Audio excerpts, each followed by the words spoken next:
Marsha M.A. Malcolm is an award-winning author of contemporary Christian romance novels. She zooms in now to tell us about her popular romantic trilogy and how she's managed to carve out a niche in the literary world. I'm so excited to speak to her. Hey, morning, Marsha. Welcome to Smile Jamaica. Hi, Dahlia.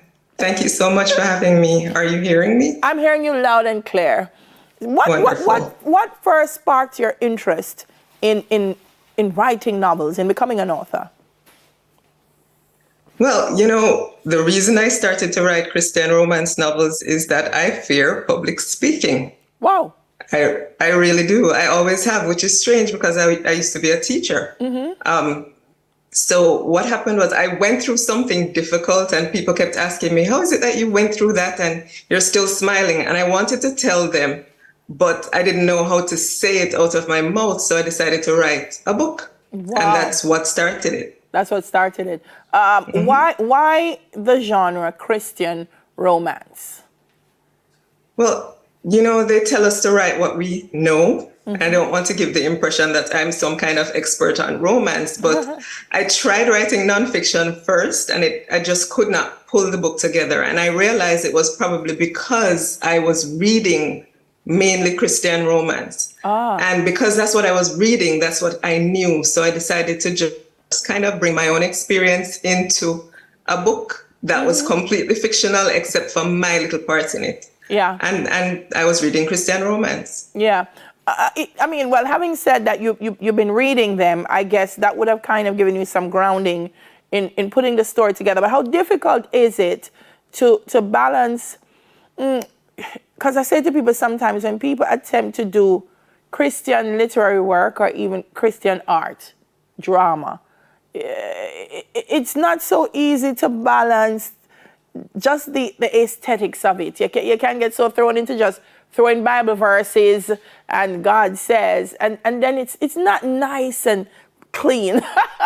I'm not sure if you understand what I'm saying. How do you balance so that there is pleasurable reading, but also you're receiving something from it? Well, the thing about it is that, romance is about that happily ever after ending that people want to see why they buy a romance novel. And then what makes it Christian romance is that there is a storyline that draws a character closer to Christ. Right. So how I balanced it is that I have to pray my way through it because writing is not easy for me. Mm-hmm. So I have to pray my way through it and read it and say, this is too preachy. Yeah. I'm going to take it out. Versus that's okay. It delivers the message in the form of a parable, basically, just like Jesus did. Mm-hmm. And you kind of weave the important messages in with the story so that what stays with people as much as the story is the actual message. Yeah, that's what I was looking for. Too preachy. So you've written a series, His Last Hope. Tell me about what inspired this series. All right. Well, it was a personal experience that I went through. Mm-hmm. In the first 2 years of my marriage, I lost 2 babies. Wow. So I lost one to stillbirth, and then a year later, I lost one to miscarriage. Mm-hmm. But I kept smiling through it, and people were saying, how can you smile your way through this? Yeah. And I wanted to tell them it was because I have hope in Christ. Mm-hmm. But I didn't want to tell them out of my mouth. So I wanted to write it down. And so I had always had this thought of, why aren't people writing more pregnancy, amnesia, romance books? I'd always wondered. Mm-hmm. And so, Toni Morrison has this saying, if there's a book you want to see and you can't find it, if you want to read it, write it. And that's what I did. I decided to write it. It took a very long time. It took 5 years or more to write the first one. Mm-hmm. And then I kind of wove my story because I was never a pregnant amnesiac. But I kind of wove my own story into it, kind of in the background, to give people the message that I needed them or that I wanted them to know, which is that there is hope in Christ, no matter what we're going through. Oh, I think that personal touch is what has made it so successful. It's an award-winning novel, the first one of the series. Mm-hmm. How did you feel? Here I am. I'm putting things into words. I finally get it out, and then I'm told, "Oh my gosh, it's the book of the year." How did that make you feel? Yeah, that was surreal. That was surreal. And I just want to clarify quickly that although it's the first book I wrote, it's actually book 2 in the series. But it was quite surreal because I didn't expect to get accolades for it. In fact, I didn't expect anybody to read it, except, my little Facebook friends and my family. Right. So when people started reading it and people started writing to me and telling me, this is award-winning stuff, I actually entered it into the competition. And it was named the Christian Indie Romance Book of the Year in 2016. Yeah, I love it. So that was shocking. God is able. I'm not sure if that was also set in Jamaica, but I know His Last Chance is set in Jamaica. Is that one of the things you like to do, incorporate our culture and our brand in your work? Well, it was always the intention, but the first 2 novels, His Last Resort, which I wrote after His Last Hope, it became book 1 because it was a prequel, and then His Last Hope. Both of those are set in Florida.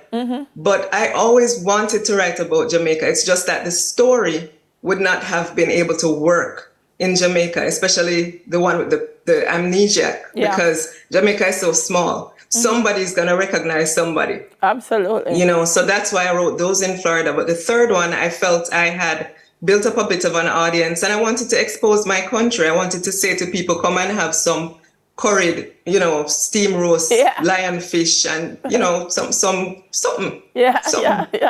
I love Come to see. I wanted people to see Jamaica through the book. I wanted them to taste Jamaica through the book and I wanted them to come.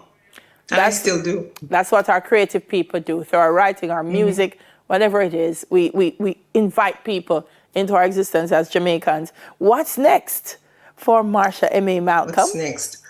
Well, the series is not finished yet. Okay. I still have 2 more books that I want to write in the His Last Hope series. I know what I want to write. I know the themes that the books will have. I do not quite know yet how I'm going to execute them. I'm a very, very slow writer. 6 years on His Last Chance, 5 years on His Last Hope. So I hope to start, pulling together his last name, which is hopefully the next one. Yeah. But that's what should be coming next. I can't tell people when because I'm still waiting to see how the story is going to end in my mind because I know the message, don't quite know the story yet. Yeah. And then after that, another one, His Last Wish. And then I'm not sure what will happen then because all of this is all from the Holy Spirit. It's not me wanting to write. I never wanted to write. I'm a reader. I'm an editor. Never wanted to write. God is good.